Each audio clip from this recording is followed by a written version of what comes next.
we found that there was no clarity as to the purpose of IREF. Not until the Supreme Court came out to say that IREF was not an electronic collation system. The new inec chairman answering questions from senators at the plenary. You are going to see how this same man indicted the former inec boss regarding the glitch and the IREF they brought just for us to have nothing but a transparent election. Hear him out. We found that there was no clarity as to the purpose of IREF. Not until the Supreme Court came out to say that IREF was not an electronic collation system. And that position was not properly brought out before the election. The purpose of introducing BVAS and IREF was to ensure the integrity of the election. And that is the purpose of technology all over the world. I believe what happened in 2023, which was subsumed as a glitch, before we went into the election, my own understanding and based on the review of the decisions of Supreme Court, we found that there was no clarity as to the purpose of IREF. Not until the Supreme Court came out to say that IREF was not an electronic collation system. And that position was not properly brought out before the election. The INEC was supposed to be a safeguard for comparison, because the laws made by this distinguished Senate did not do away with manual collation. However, IREF was supposed to provide some guarantees and checks and balances. But owing to the issues of glitches, which in simple time, I understand as improper configuration, especially during the presidential election, that eroded the confidence of so many people. So, as His Excellency the Senate President said, I have to audit the system if I'm given the opportunity to see what is actually wrong and whether we have what it takes or aiding all these criminalities now in our society. Hear them out. It's not just the INEC responsibility alone. You have the other agencies like NCC, NIMC, and the service providers that will have to work together to ensure that we give Nigerians a technology that everybody will be happy about.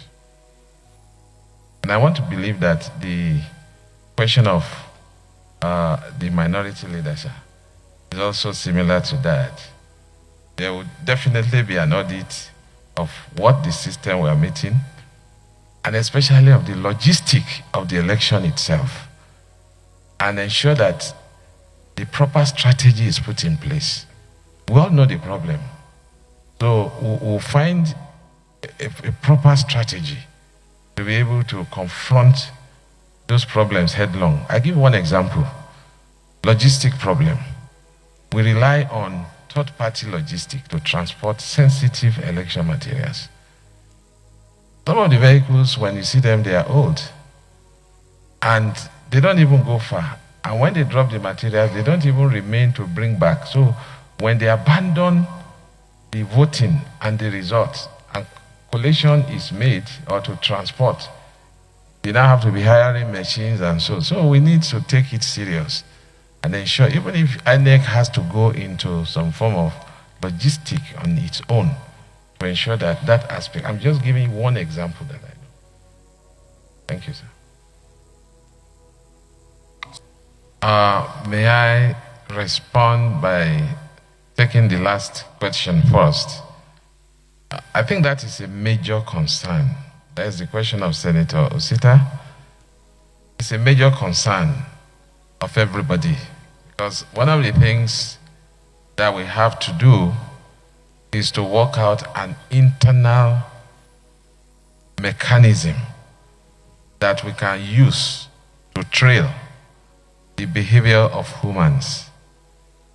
In the first place, I'm taking this position on trust, and the people who I'm going to work with, they must also appreciate the fact that they are there on trust, and because you have made the law that should be done. So one of the ways is to set up an ethical committee so that you can have an audit of what has happened, because there have been several cases that have been reported and nothing were done. Some have been taken to court, like in Bayelsa State, there were some cases like that, and I believe in Adamawa, where some people were prosecuted and even convicted. So we are going to follow through and pursue that course. And also to say that maybe we are also going to work with the National Assembly, because there will be need for some legislative intervention in some cases. For instance, there is a need for an electoral offenses commission that will be able to investigate. INEC does not really have the capacity presently. You investigate, you detect, investigate, and then prosecute. And strengthening the internal disciplinary procedure, following due process, to ensure that those that are involved in such misconduct are brought to book. Even if we need to use forensic to do that. And we also hope to probably see, well, I have not gotten there, but we have factored it as part of the likely challenges we are going to confront. We can introduce a whistleblowing policy too that will enable people to detect and expose such practices so that it can be dealt with. If I now go to distinguished Senator Uzokalu, deployment of materials, the complexity of the country, the issue of security. I want to say that the issue of security is a major challenge. But at the same time, it can be confronted headlong. I know there's a joint committee on election security. So one of the things we have to do is to work with that committee and see how we can strengthen security in those challenge areas. Additionally, we can also invest more on logistics to ensure that every part of Nigeria we can penetrate.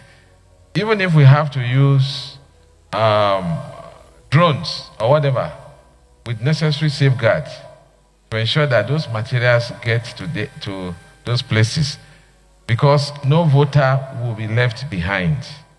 And that will be one of our policies. Now, also addressing Senator Ningi's question, participation and love for Nigeria, there's going to be aggressive voters education and civic education, so that INEC will perform that role under Section 2 of the Act, which is a major responsibility to ensure that people are educated. You build capacity not just of your staff, of all the election stakeholders, including the political parties, the members of political parties, the masses, as well as technocrats and elites. So we will embark on aggressive civic education and build capacity to be able to confront those challenges. On the issue of transmission of real time, I was looking at the amendment to the Electoral Act. We are going to look at what it is as it is now, thankfully, it's not been concluded. So if I'm giving the nod, I will have the opportunity to make my own input and also to look at the decision of courts and see how that issue can be addressed. I spoke to it earlier on that nobody seemed to even understand what it was. And a lot of people felt it was another collation system. But Supreme Court said it was not. So we just need to look at it and see what is on ground. So when we get there, we'll see what is on ground, the infrastructure, and how best to approach it. Because we understand the fact that it can add credibility to our election. Distinguished Senator Tambuasa, I want to identify some areas which I believe have already been handled in the amendment. For instance, the issue of timeline, which is requiring the amendment of the Constitution. But apart from that, there are even inconsistent timeline provisions within the Act itself.